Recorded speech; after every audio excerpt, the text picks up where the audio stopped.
So, last time you guys talked about perceptrons, which is a way of classifying data points into different categories. And we're going to move to logistic regression today, which addresses some of the weaknesses of deterministic perceptrons. And along the way, we'll talk about linear regression, which is kind of an important tool for understanding it, and also just a useful algorithm in its own right. So here's a picture of linear regression, where we have two input variables, x1 and x2, an output variable we're trying to predict, and then this comes up with a best fit surface. But we'll get more into that soon. So, when you were talking in the last class about classification, the problem setup would be you'd have an x and a y, and then you try to predict the y given the x. And the y could take one of a discrete set of possible values. So here it could either be spam or not. Here it could be any of the digits from 1 to 9. And here's, the object we're trying to classify. But to run a perceptron and also to run logistic regression, as we'll see later, what we need to do is we need to turn that object into a vector. And this is called the feature vector. And so that's this first step. And either someone else is doing it or you're doing it, but at this point the machine is not doing it. And then what the machine does, the computer, is this step. So the feature vector might be, how many times does the word free appear, and so on. What's the value of this pixel? Is it on or off? That's what you guys talked about last time. So linear regression is a solution to a different problem. So it's not trying to predict, is this x in this category, that category. For linear regression, you're trying to predict a numerical value. So let's say you have there's some office space, and you're trying to predict what the market rent will be. Or let's say you have two pictures of people, and you're trying to predict how compatible they'd be on a dating app. This is, for those of you who don't recognize it, this is the President of the EU and the Secretary General of the UN. Those were the images I had on hand in my downloads folder of my computer. Okay, and so it's the same kind of deal.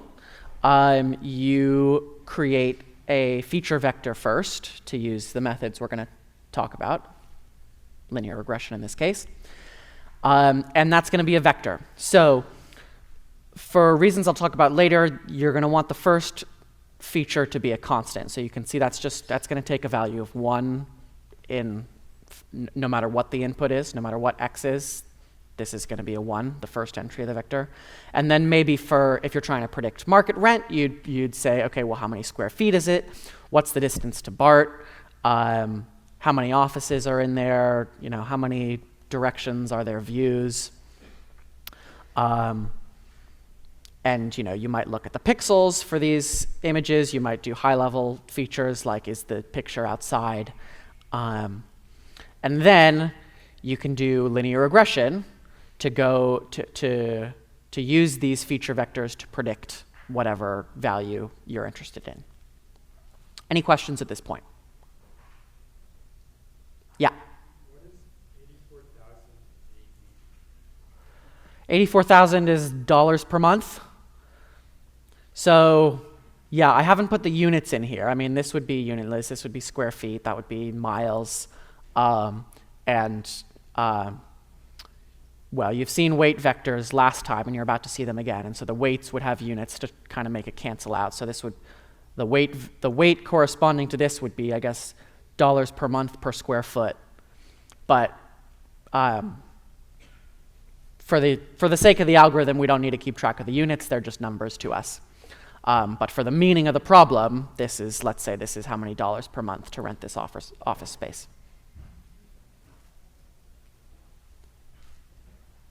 Okay, so this is the slide you saw last time. This is for linear classifiers. You have inputs that are feature values. Each feature gets a weight, and then the sum is the activation. This time we're doing linear regression. We're not interested in outputting a binary yes or no. We're just interested in outputting a number. Well, here's a number. Let's output that.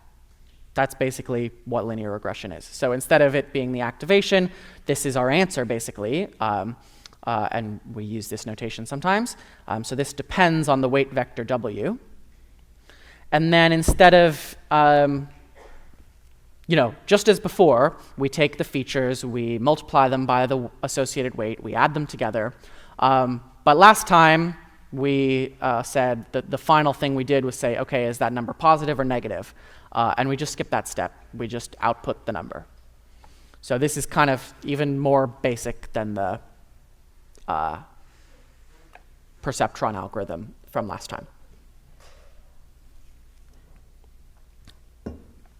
So in those examples from before, let's say these are our weight vectors. This is just the office rent example, actually. So here we have a weight vector, and maybe we'll multiply this constant by 5,000, we'll multiply the square footage by 0.8, and so on. And then if this is our weight vector, then the prediction of linear regression is the sum of these products, which is the dot product of these vectors. And I have a little question for you guys, which is when I was just randomly making up the weight vector here, I made one of them implausible. And can you tell which it is? Remember, the problem is trying to predict how much rent for office space, for a given piece of office space. These are the features that we have for different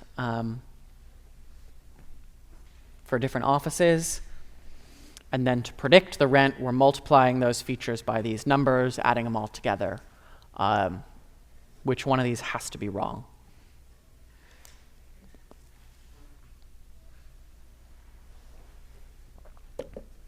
So let's go through how you would get to the number, the predicted rent. So you'd take the constant 1, you'd multiply by 5,000. So you're basically starting at $5,000 per month. Then you add the square footage times 0.8. Then you add the distance to BART times 100. Then you add the number of offices times 300. Then you add the number of directions there's views times 1,000. And then you get your predicted rent. Does anything there seem off if you're trying to predict rent? Yeah. I would say views, maybe, because it's hard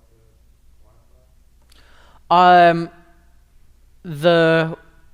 What I meant by this was just like how many directions of the 4 cardinal directions can you get? Oh, yeah, I mean, it's hard to quantify is there a view or not. But let's say, I mean, it's an approximate method. It's not going to be perfect. Yeah.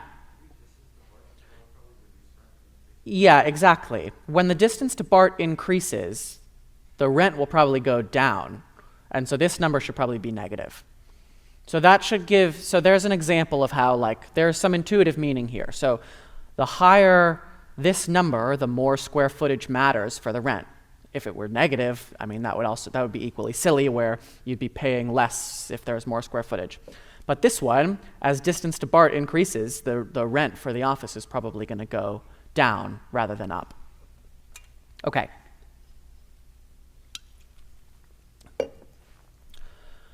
So here's that slide I showed you, corrected. Where this is our weight vector, this is going to be the feature vector, which differs from data point to data point, and so then the output will differ from data point to data point, which is good.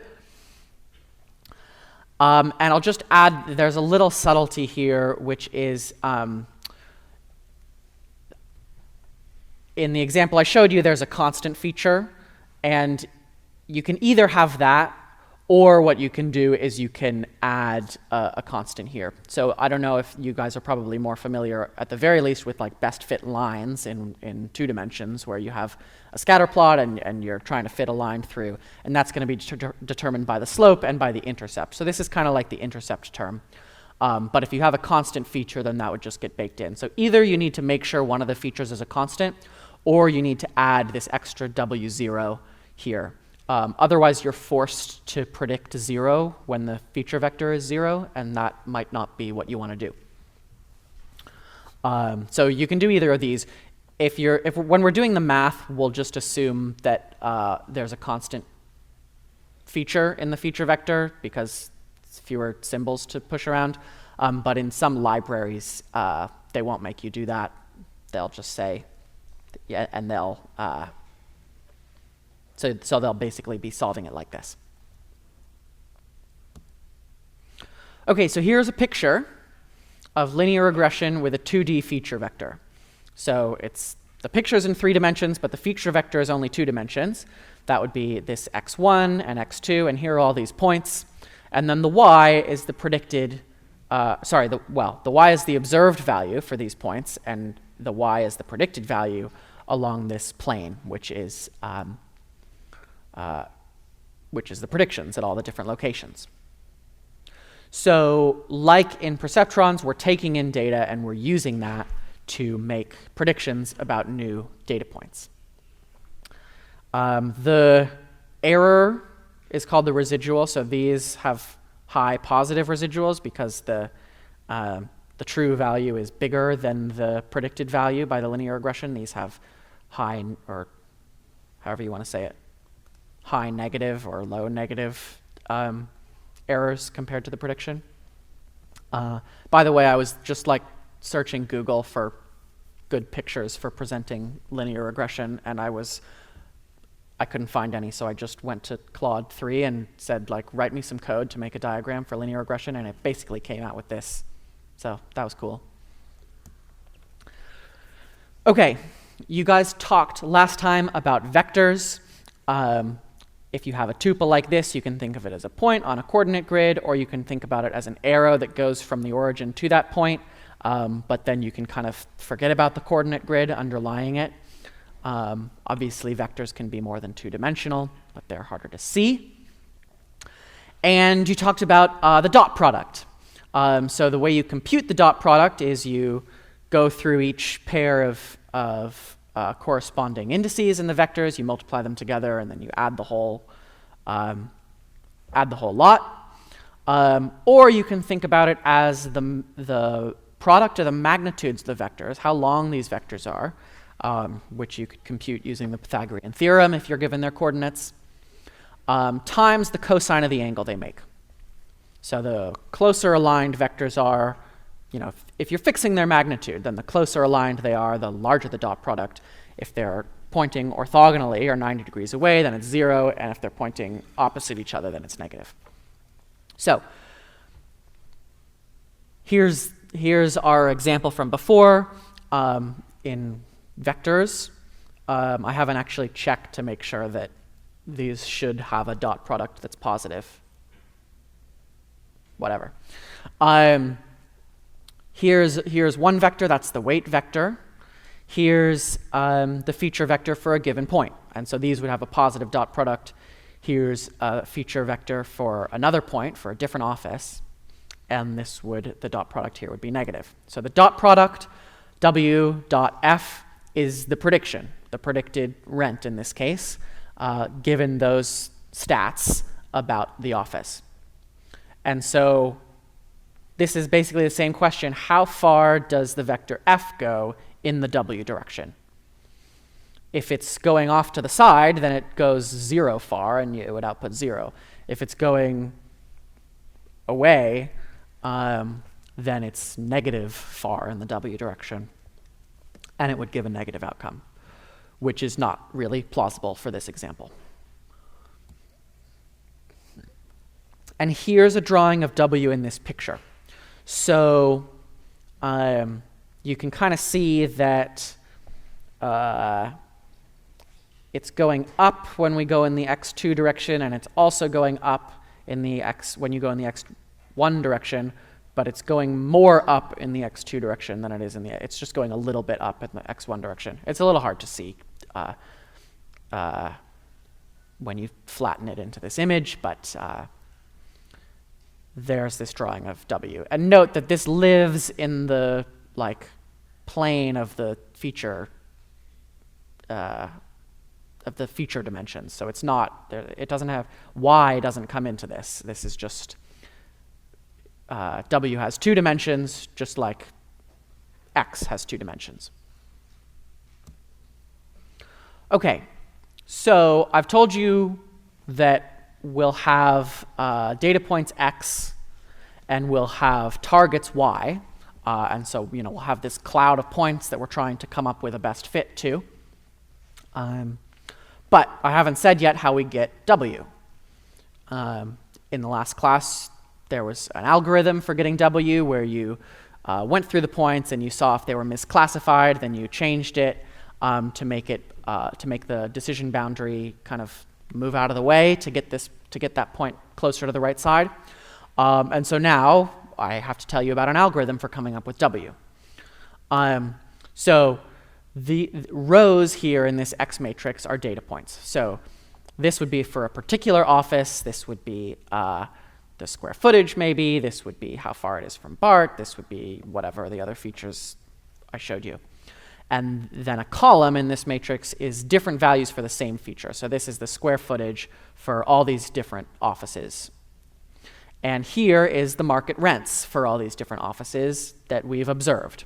And we use this information to try to predict what the market rent would be for other offices where we haven't seen the market rent yet. So X and Y are known, W is unknown. We have to compute what it should be. Any questions here? Okay. I just threw a matrix at you, and it doesn't. The rows and the columns are sometimes it's. I don't like staring at matrices, so sorry, but it makes it easier to do computations when you put the numbers in this kind of array. So, just as a reminder, a row is a data point in this matrix. So, to find the weights, let's think through some operations that we can do. So first, what does the matrix product XW look like? Anyone who's comfortable with linear algebra want to give this a go? It's fine. If not, I'll just tell you. Yeah? You just take the columns and linearly combine them with the weight. Yes, you can take. Yes, that is a true statement. The way you do matrix multiplication, at least the shape of the output you'll get, the number of rows will be equal to the number of rows of the matrix on the left, and the number of columns will be equal to the number of columns on the right. So this will have capital N rows and 1 column. So it'll be a vector like W and Y. And yes, that's the way that you compute it. So for example, what is the entry in the first row and the first and only column of this new vector XW? So the way we do that, if we want to get the entry in the ith row and jth column, we take the ith row of the matrix on the left, the jth column of the matrix on the right, we take the dot product of those, so we go through all the entries, multiply them together, add up the whole thing, and that's our answer. So for this first row and first column, we take the first row, dot product with the first and only column of W, so that's going to be, I can't point at my screen, that'll be 1 times W0 plus X11 times W1. There you go, that's what it is. And note, this is what we were looking at before. Here it is. It's the dot product of W times this feature vector, or you can think of it as the sum going through each index of the weight for that feature times that particular feature. Yeah? Is XW related to Y at all? Is it like its own thing? Well, we want XW to look like Y.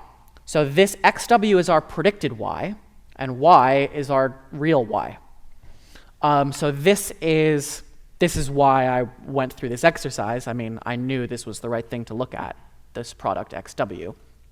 But it turns out that's what we want from W. So remember, W hasn't been set yet. We have to try and figure out what value W should be. And the criteria by which we set W is that we want this to be true. We want this to be close to Y1. If we replace all these x's with 2's in the superscript, we want that to be close to Y2. So this is our objective, and the objective is going to point us toward the solution. Okay. So the premise of linear regression then is that for any weight vector W that we're thinking about using for prediction, this is how bad it is. Its badness is the magnitude of this vector squared. So xw is a vector we want to look similar to the vector y, so we subtract them. That gives us a new vector. If these vectors were close together, then the difference vector would be small in magnitude. We square it because it then becomes easier to optimize, but obviously minimizing the badness of this is equivalent to minimizing the badness of the square root of that. So this notation with the absolute value bars just means the length of the vector, and according to the Pythagorean theorem, the length of the vector squared is equal to the sum of the squares of all the orthogonal components of the vector. So you can write it like this, or you can write it as the vector dot product with itself. So then, the badness of a weight vector W is the sum over all the data points of the feature vector for that data point times the weight vector minus the value that we wanted it to have. So this is like the error, this is the square of the error, this is the sum of the squares of the errors of the prediction on all the data points we've actually seen. And what people actually do is they divide by 2 to make some other math look nicer, doesn't really matter. And they call this badness the loss function, and that might be a term that you've heard before applied to neural nets, if you've heard anything about them. Okay, here is the attendance code, and you can stare at that for a little while, and I will take any questions on it also.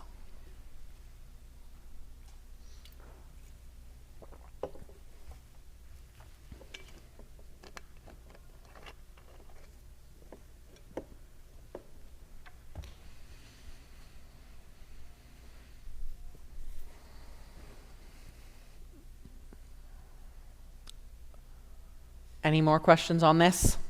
What we're trying to accomplish when we set the weight vector? Yeah. H, yeah, that's just the symbol we used for this dot product. So did I write that wrong in here? Yeah, this shouldn't be. Well, while you're looking at this anyway, let me correct this slide, because that is that's like already including the W. I can either delete this W or I can turn this into an F. So that's just the feature vector dot product. Come on. There we go.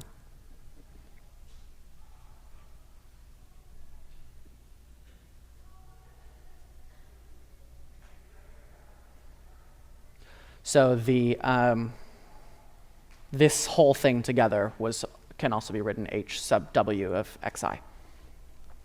Okay.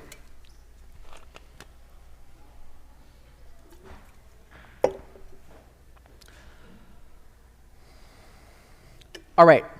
So that's our objective, but how do we solve it? We're getting closer. So we want to solve for W. We want to find the W that minimizes this loss function. And I'm going to show you some linear algebra in case any of you are interested in that. If you find this, we haven't set you up to understand this, so if you understand it anyway, good for you. This is the sort of algebra you do to try and solve it. You'd get into much more of this in 189, but I'll just show you the kind of gist. So if we're going to try and find the argmin of this loss function, then the gradient there, which is basically a multidimensional derivative, will be 0, because the best or worst spot is going to be flat. So we are going to want to calculate the gradient of this, set it equal to 0. Why did we make this substitution here?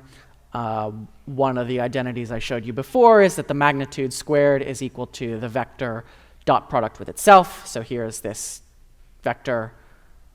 Take the transpose, so it's horizontal, and then the matrix product gets you a single constant, so that's another way of writing the dot product. So we set that equal to 0. We expand this out. This might look familiar if you're just doing, it's similar to the distributive law in normal algebra. These two terms end up being the same, even though they look a little different, so you simplify it like that. And then you take the gradient, and it turns out you can just do that for these sorts of expressions. Taking gradients with matrices involves kind of intimidated me at first, but you can do it. And actually, if you ever actually need to do this stuff, what I do and what a lot of people do is they just go to this website. This guy came up with all the stuff you're ever going to need, and it's great. So there you go. If you want to understand this more, go to that link. But what this means is you can get an answer out. And I'm sorry I can't really fully justify it for you in the scope of this class. But this is the lovely thing about linear algebra. You can move things around and come up with closed form solutions. So this W hat is the W which minimizes this expression. Here we're taking a matrix inverse. You can actually do a pseudo inverse if you're familiar with that term. So you have a matrix here, a vector here. You multiply it all together, you get a vector, and that's your answer. And people have known about this identity for hundreds of years. Any questions that are not just like, what? Yeah. So the deriving is not really, it's kind of out of scope, but the one in the box is. Let me get back to you about whether you actually need to know, whether you actually need to remember this. But certainly you don't have to derive it. You have a cheat sheet, so you could always just write it down. Okay, so that's linear regression. And the example I showed you was like predicting the rent for office space or whatever. But any time that you're trying to predict a number rather than classifying it yes or no, regression is the sort of thing that you'd use. You could use different ways of trying to predict the value, but that's the problem for which linear regression is one solution. So now we're going back to the problem of classification and improving the perceptron. So some problems with the perceptron that Cam told you about last time. One, if the data isn't separable, then constantly trying to change the boundary when you misclassify a point is going to mean you're constantly changing the boundary, like forever. You're never going to settle on a boundary that's stable. And they call this thrashing, which I think is a good word choice. And one thing you might do is kind of average them over time, but it's still a bit unstable. Another problem is that you might find something that is barely separating your classes. So if you got to this one on the side, it never misclassifies, and so you're never going to change it. But clearly, if you saw a new point there, I mean, imagine these lines were gone and there was a new point right where the cursor was. Would you really want to predict that's red? No, probably not. You might not be sure, but if you had to guess, you'd probably say it's blue. And there's this overtraining issue, which is a problem, but it's not. But it's also can be a bit of a problem in what I'm about to tell you. So maybe it's a little unfair to use this to set up logistic regression. Okay, so here's a setting where the classes that we're trying to understand are not separable. So even the best linear boundary is going to make at least one mistake. And so when we make this boundary and we're asked, well, when the classifier is asked, what class would you expect a point here to have, it'll get it wrong, and it'll just, it won't hedge at all. It'll say, yeah, that's going to be a blue point, and then it'll be wrong, and it'll be like, well, sorry.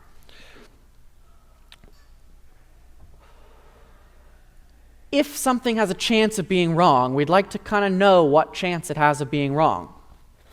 So it would be much better for it to give a probabilistic estimate of what the class is going to be. So here, it really shouldn't just say, like, yes, it's going to be blue, or yes, it's going to be red. It should say, well, you can't really tell from the data, maybe 50-50. And here, a more appropriate thing to say would be that it's 70% likely to be blue, 30% likely to be red, vice versa over on that side. Here, maybe you'd say 90% likely to be blue, 1% likely to be red. 10% likely to be red, and likewise over there. And as we've seen before, when we were talking about decision-making under uncertainty, the value of information, all that stuff, often what we want to know, or maximizing expected utility, is probabilistic estimates of what things are going to be. So perceptrons give deterministic decisions. So let's say we have Z, which is the dot product of the weight vector times the feature vector, the weight vector and the feature vector.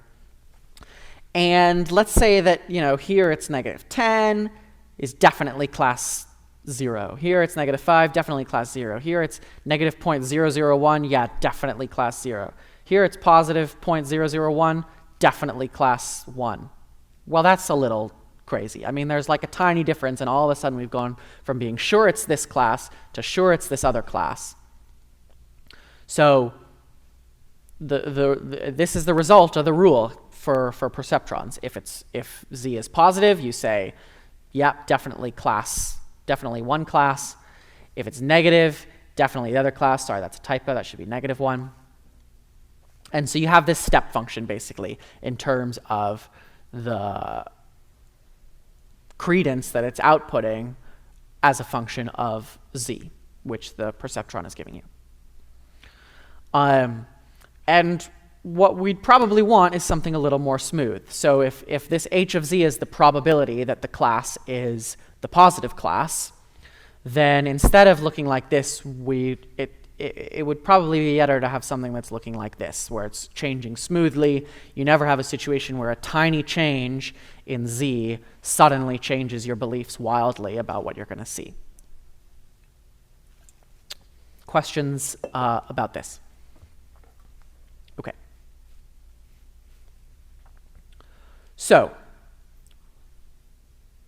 kind of redoing that a bit, we have perceptron scoring, same as before. But now we say if Z is very positive, then the probability of the positive class should approach 1.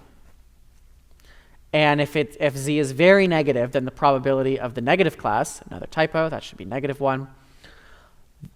Oh no, sorry, here it's correct. Then the probability of the positive class should approach 0. The probability of the negative class should approach 1. Because we're doing binary classification here. We'll get to multiclass later. So what we use for that kind of function that I was sketching out in red before is the sigmoid function. And it looks like this. It's 1 plus 1 over e to the negative z. And I'll explain to you, I'll give you some justification for why that's a reasonable function to use. But you can verify that it has this property. As z gets very large, this approaches 1 because that approaches 0. As z gets very negative, then this blows up to something huge, and so then the quotient goes to 0. So instead of just outputting one class or another, absolutely, definitely, based on whether z is positive or negative, what we'll do instead is have z be the output of the perceptron, same as before, and then phi of z be the probability that the class is 1 according to the classifier. And this is going to be our logistic regressor. So here's an example. So we have some w, some constant, some weight vector, basically, that we have to learn. And then wx is the dot product of w and x. So that's our z. We plug it in to this sigmoid function, and we get our answer. So suppose that w is this vector and x is that vector. What label will be selected if we classify deterministically? So this is in the deterministic perceptron setting. Well, we take the dot product, so it's -3 times 1, that's -3, plus 4 times 2, that's 8, plus 2 times 0, that's 0. So we add them together, we get 5. 5 is positive, so we say it's the positive class. Maybe that was spam in this case, and the negative class was ham. 5 is positive, classifier guesses the positive label, that's it. Okay, now let's switch back to the logistic regression setting where we're giving probabilities rather than just saying yes or no. So what we do here, we do the same dot product, w times x, but now we say the probability of a positive label is 1 over 1 plus e to the negative that. So that's 5, and this computes to just over 99%. So it's very confident, but not 100% confident, which is kind of the implication of the perceptron. And so that leaves less than a 1% chance of a negative label. So there's an example of that. Here's a picture of an example in one dimension. So we're classifying either red or blue. So red is the positive example. So, and you can see that as x increases, you're seeing more reds. As x decreases, you're seeing more blues. So these ones are kind of definitely red. These are definitely blue. These ones you're not sure. So you can still call it a decision boundary, but it's not a sharp decision boundary. This is just the setting where your probability for one class or another is 50%. And so when you're on one side, you're not suddenly saying, oh, it's definitely this. You're saying, okay, well, maybe it's 51% chance that it's red here, 51% chance that it's blue over there. And so the probability that it's red at a given spot goes smoothly from 0 on this end up to 1 on this end. So here it's almost 0, there it's almost 1. And w is some, well, here it's a weight constant because it's the vector with one entry, because it's a one-dimensional problem. So, you know, I just kind of pulled this function out of thin air, the sigmoid function, so I'll give you a bit of intuition for where it came from. I haven't actually looked into the history to say that, like, it actually comes from thinking like this, but it must.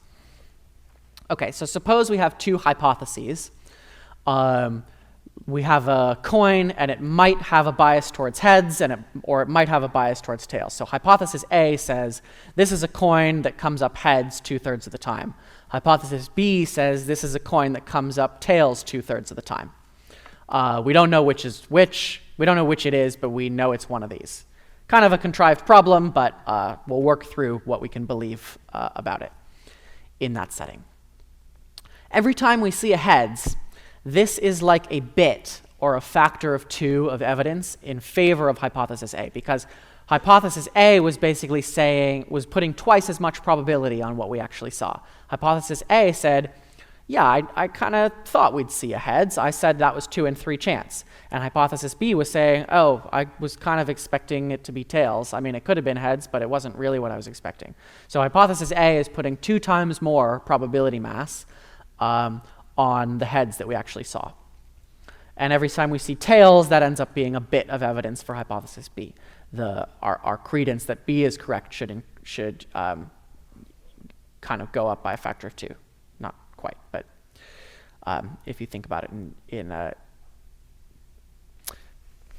forget that sentence. Okay, if we have n more heads than tails, then hypothesis A is basically 2 to the n times more likely than B. It's like for every one way for B to be true, there's 2 to the n ways for hypothesis A to be true. So that means that the probability we'd assign to A is 2 to the n over 1 plus 2 to the n. If we divide the top and the bottom by 2 to the n, then we get something like this that looks a lot like a sigmoid function, but we like e better than 2, so we say e instead of 2. And that's our sigmoid function. There was like that kind of expression I just saw. Obviously, this is just like a very particular problem. If you had different hypotheses, the way the evidence would evolve would be different. But this at least should tell you that this functional form has something to do with collecting independent evidence over time and putting that into a probability. So as you get bits of evidence that were collected independently, and you put them all together to see what you should learn from that, what you'll end up with is something that is kind of a sigmoid function of the amount of evidence you're getting. So this example should at least say that, okay, something like this function seems like it could be reasonable. Yeah? Why do we like e better than 2? Because you take the derivative and you don't have an annoying log 2 in the front. If this were e times that instead of 2 times that, we get an e straight out. It's just the numbers aren't as nice. So it's not like, there's nothing fundamental about this problem. It's just a problem where bits of evidence you get are independent from each other. And when bits of evidence are independent from each other, then you can like sum up all the evidence and put it through a sigmoid function and get probabilities. And it'll end up working out well. But yeah, mathematicians just like having logs base e rather than base 2 because when you do math, you don't have as many annoying constants hanging around. In that example before, you could replace the e with a 2 and everything would work fine. Okay. So we're still at the question of how, well, for linear regression, I told you how to find the W vector. For logistic regression, which is what we're talking about now, I haven't yet told you. How do we find the W? So if you think back to maximum likelihood estimation, which we've talked about before, in the context of Bayes nets at least, maybe in other settings too, we choose the value of W that maximizes the probability of the observed data. So we have some observed data. We know, we've seen when x is this, that's a positive instance of the class. When x is that, that's a negative instance of the class. And so if we're coming up with a hypothesis, we want it to retrodict the data. We want it to predict, we want it to assign high probability to what we actually saw. So the likelihood of the training data given this weight vector W takes the following form. It's the product over all the individual data points of the probability of that training data point given the weight vector W. So this weight vector W is basically telling us what probability distribution we're thinking about. So when I say the probability of a training data point, that's basically the probability that this point has this label, given the points and labels that we've seen before. So you can also write that like this: the probability of yi given xi and w. And it's nicer to take sums instead of products, so we think about maximizing the log likelihood instead of the likelihood, and then it's the sum of the log of these probabilities. And I'll break it down a little bit more, and then we'll get to an example. So in this setting with our sigmoid function, what does this look like? So what does this look like? So the probability that point xi has a positive label, the probability that yi equals +1, given that x, takes this form. That's the sigmoid function. So we take the dot product of the w and the x, we take its negative, we exponentiate it, add 1, take the reciprocal, and that's our probability that our model is assigning to y for that data point being +1. The probability, according to W, that the label takes the value -1 is just 1 minus that, because probabilities have to sum to 1. This is the probability that it takes the positive value. This is the probability that it takes the negative value. So we plug this in and it looks a little messy. So let's say, let's see, the example's coming in a bit. Okay, so we're trying to maximize this log likelihood function of the weight vector. So that's the maximum over possible weight vectors of this formula, where these take these values. So it takes a different value depending on whether yi is a positive example or a negative example. That's logistic regression. Let's see an example of it.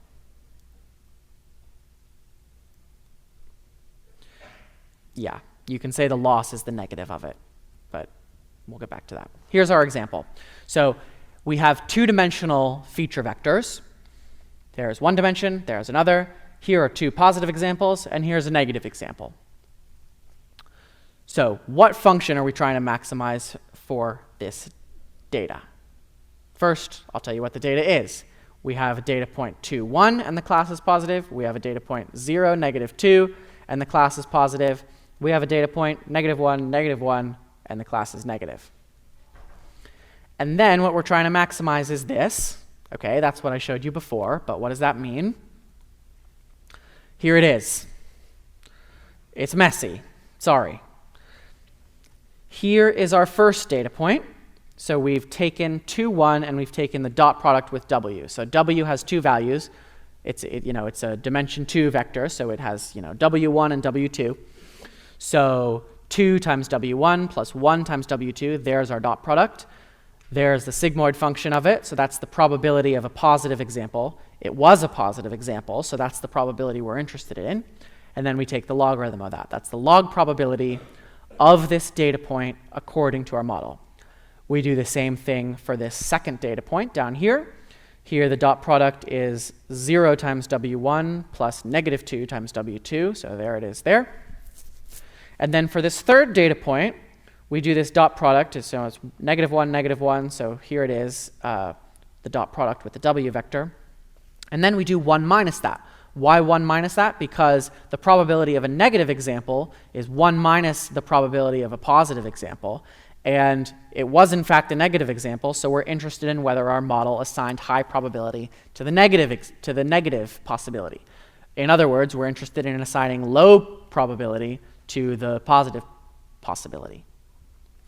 So even when you just have 3 data points, and they're 2 dimensions each, this equation can get a little unwieldy, which is why we presented it in the more symbolic, but maybe a lot to wrap your head around way before.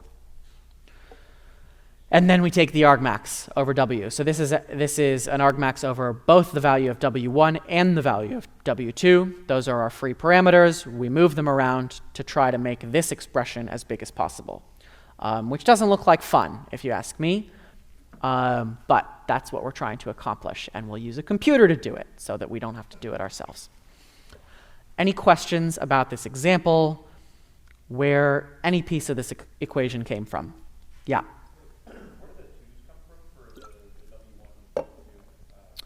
That was from these data points. So this is our x. This is one of our x's. And so we do 2.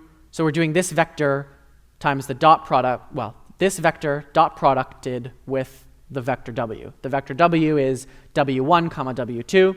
So that's 2 times w1 plus 1 times w2 is the dot product, which is written there. Yep. This looks like it would be very computationally intensive. Is that the case? It isn't. It ends up being okay. You can't solve it. I don't think you can solve it analytically like you could with linear regression, where you just like move things around and the answer pops out. But there ends up being a pretty good algorithm, which I'll tell you about soon, which makes it pretty quick to solve this.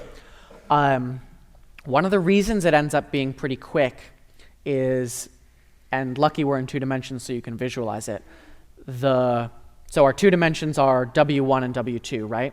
This function that we're trying to maximize ends up being kind of, it only has one peak.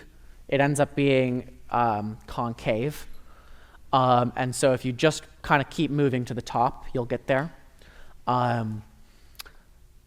When you're dealing with lost surfaces that are like that, it can be hard to do it, but this ends up being pretty efficient. But yeah, it's not obviously efficient, that's for sure. Okay.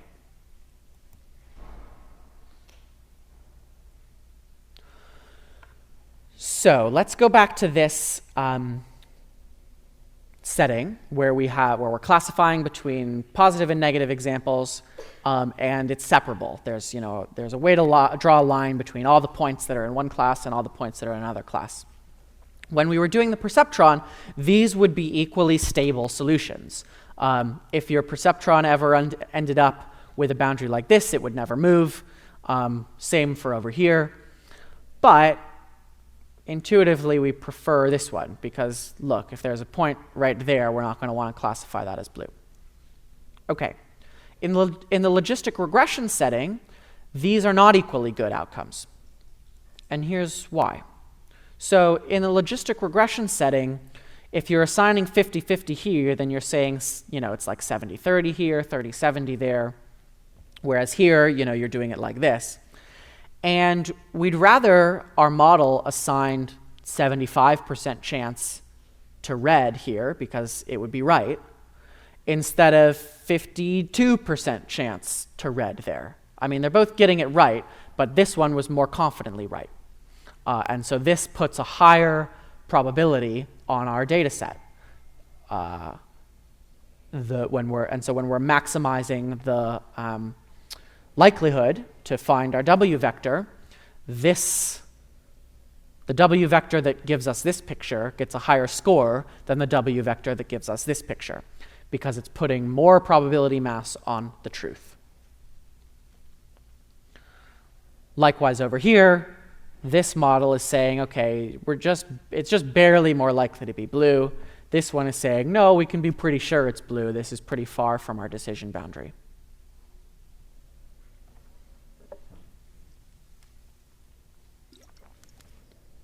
Okay. Multiclass logistic regression. Maybe I'll pause just to make sure. And it's okay if you have questions about prior slides. Anything you want to ask about this? Anything you want me to go over again? I think we're doing okay on time. Yeah. Nope, that's a different algorithm. The support vector machines they're related. They also give you deterministic answers instead of probabilistic answers, although you can modify them to give probabilistic answers.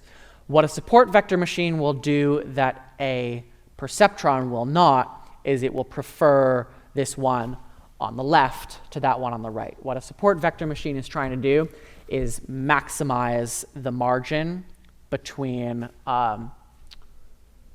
it's like, so you move copies of your line out from your line, and you want it to be the case that you can go as far as possible without running into your data points.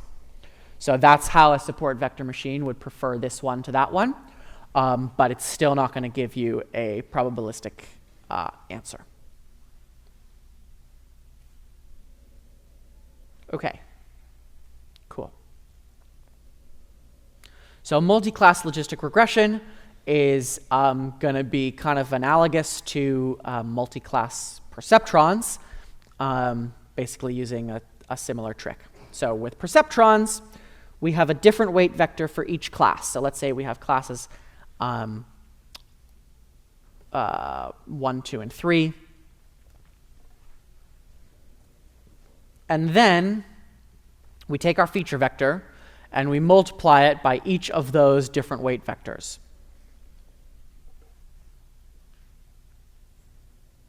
And then whichever gives the highest dot product is our prediction. So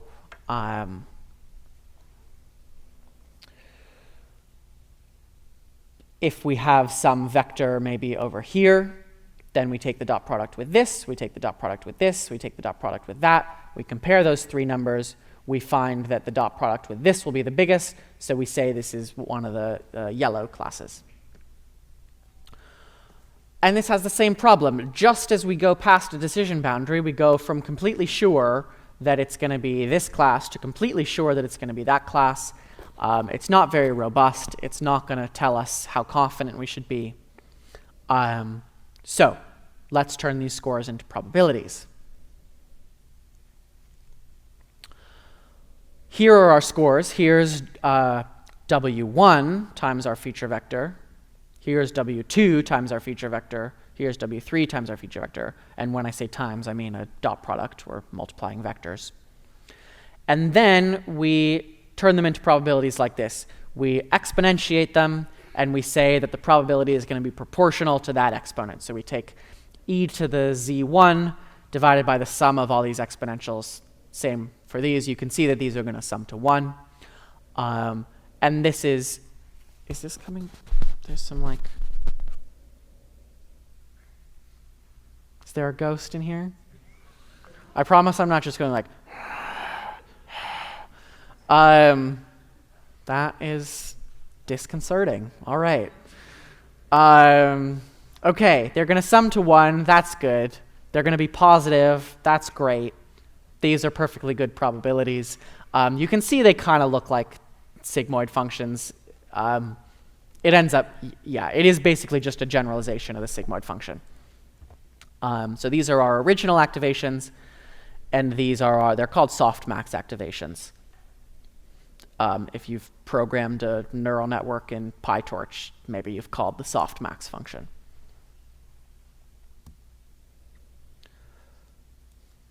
I really don't like that.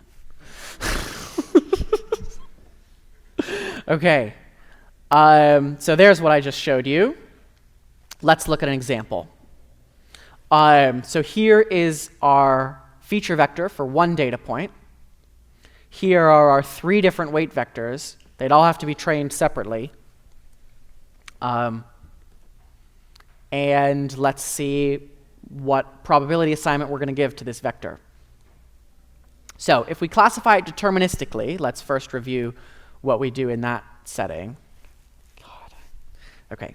Then we take these 3 dot products. So the dot product of these 2 vectors, let's see, that's -3 plus 8 plus 0, so that's 5.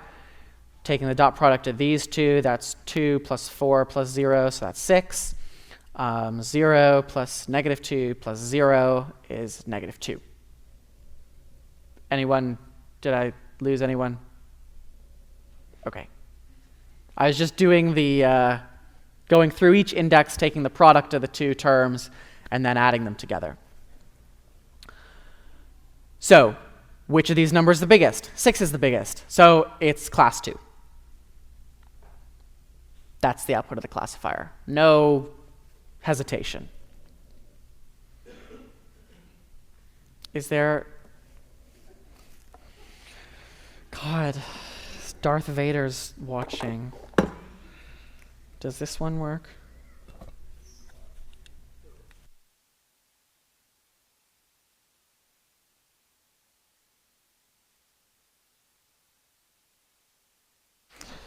No fixing that. Okay, so if we classify the labels probabilistically instead of deterministically, what do? We exponentiate all these. We take e to the 5th, e to the 6th, and e to the -2. And then the probability of class 1 is e to the 5th divided by that. Probability of class 2 is e to the 6th divided by that. Same for probability of class 3. We get these probabilities. And you can see, yeah, the dot product is higher with this weight vector 2, but it's not way higher than weight vector 1. These are pretty close. And so we shouldn't be totally sure it's class 2. Maybe it's class 1. And so that's a much more hedged answer. Okay, So how do we actually come up with the best W? We have to redo this since it's a slightly new problem, multi-class instead of binary class. So here's our maximum likelihood estimation. We're maximizing the likelihood of the training data. That's the product of the probabilities on all the individual data points because we're treating them independently. That's the probability that a point here gets this label. That's the probability of this yi given the xi and the w. Then we take the logarithm, so we're dealing with a sum of log probabilities. In addition to it being nicer to work with sums, it's also nicer to work with log probabilities because you don't get underflow issues. If you're dealing with probabilities that are like 10 to the negative 20, and then you're trying to subtract other probabilities that are extremely small, the floating point arithmetic doesn't work as well. And so if you take the logarithm, then you have lots of bits of precision, and you can do the operations more accurately on a finite computer. Okay. So we do maximum likelihood estimation again. So here's our log likelihood function of given our weight vector. So we have the sum of the log probabilities all given the weights.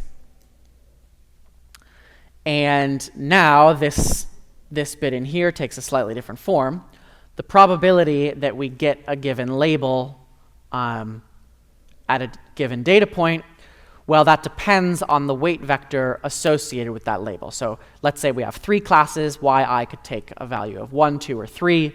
Then we have our W1, or we have our W2, or our W3. So here we're summing over all the different possible labels that we could have, summing over all the different classes. And we use our weight vector associated with each of those classes. So this is multi-class logistic regression. All our different data, we'll go through all our different data points. That's this sum here. And we'll calculate its feature vector, or just read the feature vector, really. We're not doing calculation of feature vector here. And then we'll pick the right weight vector for that point. So, if we have n data points, we're going to be doing this whole thing n different times. We're not going to have n different weight vectors. We're going to have 3 different weight vectors or 5 different weight vectors, however many classes we have. And we'll pick the right one depending on the class that we actually saw. And that's how we'll compute this, and then we'll divide by the sum over all the different possible classes. So here's an example, multi-class logistic regression. So we have 3 classes, red, green, and blue. We've seen that a point there has the classification red, a point there has the classification green, there for blue. Same as before. So the data point at 2, 1 is now red, 0, negative 2 is now green, negative 1 is now blue. And now we're maximizing over 3 weight vectors, really. So last time W there were 2 parameters buried in that symbol, and now there are 6 parameters buried in that symbol. We need the x-coordinate of W1, the y-coordinate of W1, x-coordinate of W2, y-coordinate of W2, same for W3. But we're trying to maximize this function. So here it is. Sorry, your code will deal with this. You don't have to write all this out. And rather than putting even more subscripts and superscripts on, we've just labeled these W2s as different. So this W1 is different from that W1. This is red W1. This is blue W1. So this is 6 different values: red W1, red W2, blue W1, blue W2, there for green also. And so we're trying to maximize, we can set all those 6 values however we like to maximize this expression. So here is the dot product of this data point, 2, 1, with the red weight vector. This is the dot product of this data point with the blue weight vector. This, let's go here. This is the dot product of the blue data point with the blue weight vector. So this is just an example of the formula I showed you before. This is basically the probability that the model assigned to the correct answer for this data point, the probability that the model assigned to the correct answer for this data point, and that one for that one. Take the logarithms, add them all together. That's the log probability of the total. And then we maximize this. And you're not going to want to do it by hand. You can't solve it analytically. So we'll need some algorithm that maximizes the function. So we're getting there. I mean, I still haven't told you about how we get the weight vector in binary classification for logistic regression. I haven't told you how to get the weight vectors, plural, for multiclass logistic regression, but I've at least told you how to recognize which weight vectors are better than others. So this is the function we're trying to maximize, and then we'll get to programs that can help us maximize those functions. Yeah? How do you get one of the components on the denominator again? You take the data point that you're thinking about. So here we're thinking about this data point up here. And we take the dot products with each of the weight vectors. Sorry, they're not shown on here. But the red weight vector is here, the blue weight vector is here, and the green weight vector is here. So here you can see index 1 always gets multiplied by 2, and index 2 always gets multiplied by 1. And that's because we're taking the dot product for this data point. So we're on top, we're just taking the dot product with the vector associated with the class that it actually is. On the bottom, we're taking the dot product associated with all of the different classes in turn. So that's how we get these things in the denominator. I'll show you, I'll go back to the general expression here. More compact, but more symbols involved, kind of. So this is the sum over all the different possible classes. Whoops. The sum over all the different possible classes of the feature vector times the weight vector associated with that class. And here, it's just the dot product with the weight vector associated with the class that it actually is. I'll give you a second with that. Yep. So it takes like the actual class and then divided by everything else? Yeah. And the reason, and so this is, let's see. And that's because of this. So these z's, remember, are the dot products of the feature vectors with the various different weight vectors. So here are like our different weight vectors. And then z1 would be when you take the dot product of x with w1. z2 would be the dot product of x with w2. And so, and this is just the definition of the probability that the logistic regressor is outputting. And so if we're judging the logistic regressor on how much probability it's assigning to the actual correct answer, then we just have to see, okay, well, what probability is it assigning to the correct answer? Here it is. Here's how it calculates its probabilities, so that's what we're judging it based off of. I don't know if anyone in the audio booth up there has any ideas for the Darth Vader noise. Okay. So there it is abstractly. There it is as an example. And maybe that'll show you why to write it abstractly. So this first term, that's the log probability of a point at this location being red. The log probability of a point at this location being green, yeah, and for blue, yeah. I'm just kind of confused how the denominators are different. Compared to other examples where Different in these three terms, you mean? yes. Okay, so we want to judge, so the truth is this point's red, so we want to judge how well the logistic regression algorithm with that weight vector, with those weight vectors did at predicting it would be red. So how, if you run this point into a logistic regression algorithm, how do you get its predictions for what color it would be? The way you get its predictions is using this formula here. whoops, where'd it go? Using this formula here. So you take your 3 different weight vectors, and you take the dot product with the location where you actually are.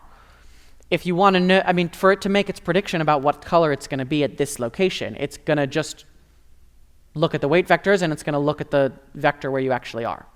And so that's why you're always taking the dot product with the same x vector. Because if you're going to make a prediction about what class you'd see at this location, that's the relevant piece of information. And so you see how well does this align with this weight vector versus that weight vector, this versus that weight vector. That's the numerators for your 3 probabilities.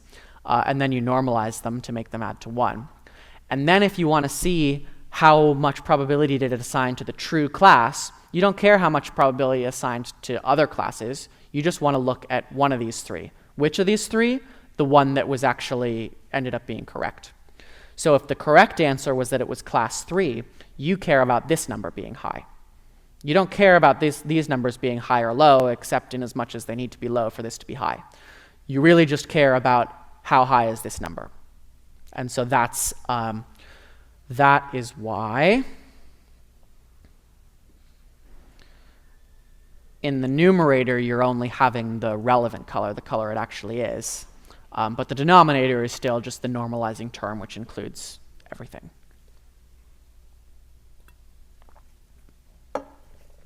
Okay. Before we get to actually finding the optimal W's, I'll just show you a bit of what this softmax function looks like when you have different bases. So the question why E versus why something else. You could choose something else. If you choose something else, you'd get something that's kind of steeper or less steep. So if we replace E with e to the 5th, so multiplying by 5 here is basically changing the e to e to the 5th as the base. So this is a bigger base, and you end up with something that's steeper around the decision boundary. If you made the base e to the 100, then it would look a lot like the step function decision boundary. So yeah, that's basically looking just like the maximum. If you had, so 2 is a little less than e, so it would be a little less steep.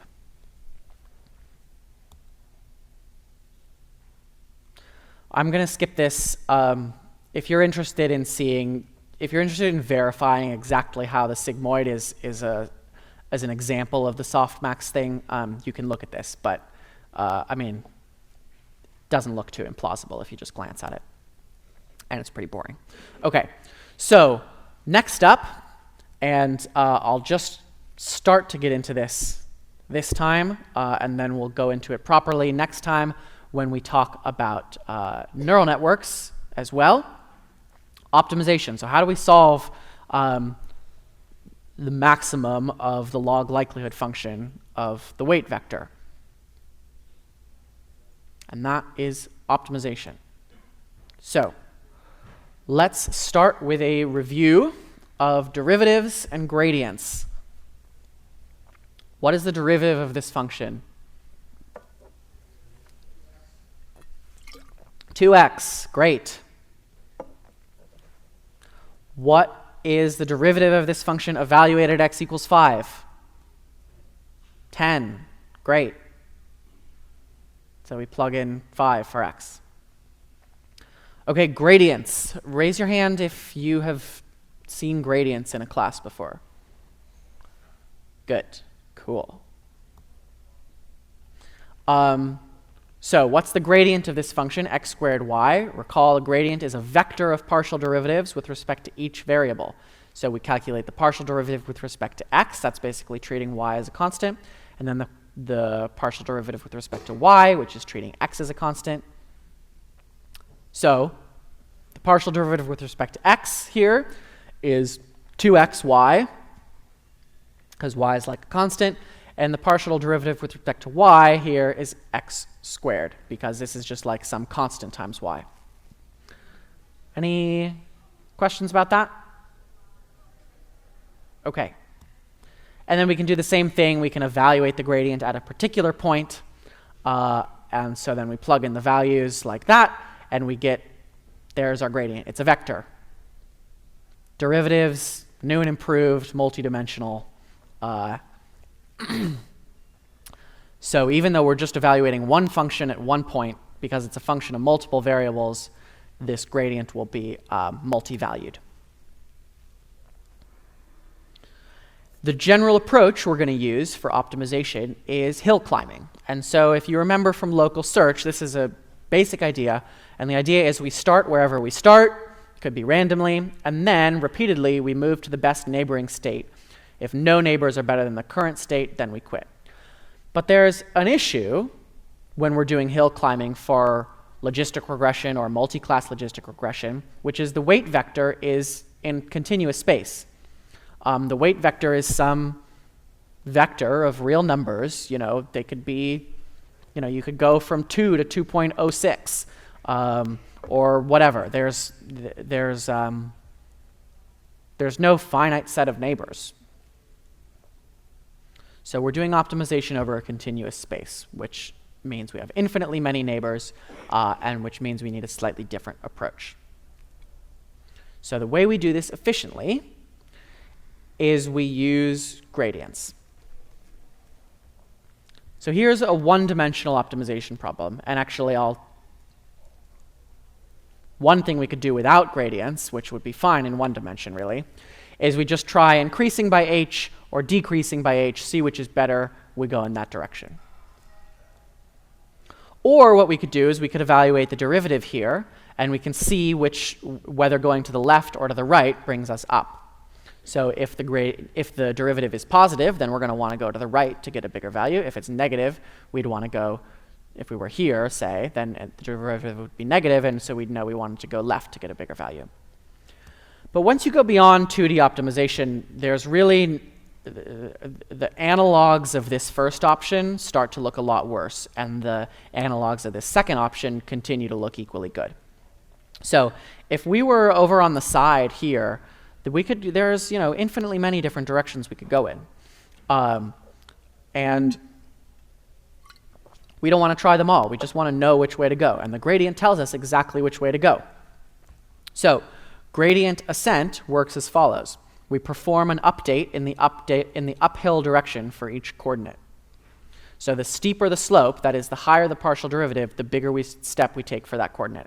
So if the partial derivative in the x direction is 8, and the partial derivative in the y direction is 1, then we're going to want to increase both x and y to get a bigger value of our function. But we're going to be most excited about increasing x because the function increases fastest in that direction. So we're going to want to go in a direction that's increasing x and also increasing y, but maybe we're going to lean more toward the x direction. So let's say we have some function g. That's not gradient g, that's just some arbitrary function g that is of 2 values. Let's say they're the 2 coordinates of the weight vector. Then our updates look like this. Whatever w1 was, the way we change it is we add some constant alpha times the partial derivative of our function with respect to that parameter we are interested in updating. And then we do the exact same thing for this other parameter. So this alpha is going to be some small number, and we'll talk more later about how you pick it. But in vector notation, the way this looks is we take the vector w and we add to it alpha times the gradient of this function. Whichever you prefer to think about, just ignore the other one. They're both the 2 ways of saying the same thing. So this is the rule for gradient ascent. And I just wanted to get to this picture. This is what it ends up looking like. So if this is like, I don't know if you've seen a topographical map. These are like this is like a hill that's coming up like this, and gradient ascent kind of goes along this path and gets you to the top. And that's the general way that we will be doing optimization. See you on Tuesday.